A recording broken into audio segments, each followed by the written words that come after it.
Hello বন্ধুরা, দেখো এই কাপটা আমি আজ থেকে প্রায় 12-13 বছর আগে মেলা থেকে কিনেছিলাম। এইটা 6টা সেট ছিল, সবই একে একে চলে গেছে, মানে ভেঙে গেছে। আর এই কিন্তু ঠিক রয়ে গেছে। এইটা দেখে আমার আমার বন্ধুদের কথাও মনে পড়ে যাচ্ছে।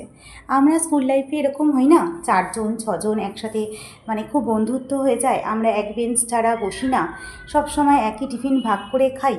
তারপরে কিন্তু আমরা পড়াশোনা করতে করতেই যখন বড় হয়ে যাই তখন কিন্তু আমাদের ছাড়াছাড়িটা চলে আসে, এবং তারপরে দূরত্ব। আর তারপরে কিন্তু মাঝে মাঝে সম্পর্ক থাকে, আবার অনেক সময় থাকে না। তবে এখন কিন্তু সম্পর্ক রাখাটা খুব সহজ, কিন্তু তাও কোনোভাবে আমরা একাকী হয়ে যাই না বলো, বন্ধুদের থেকে আলাদা হয়ে। তা ও একা হয়ে গেছে, আর তারপরে আরও একা হয়ে যাই যখন আস্তে আস্তে আমাদের বয়স হয়, আর যখন আমরা কেউ কাউকে ছেড়ে চলে যাই। আর ওরও সেটাই হয়েছে।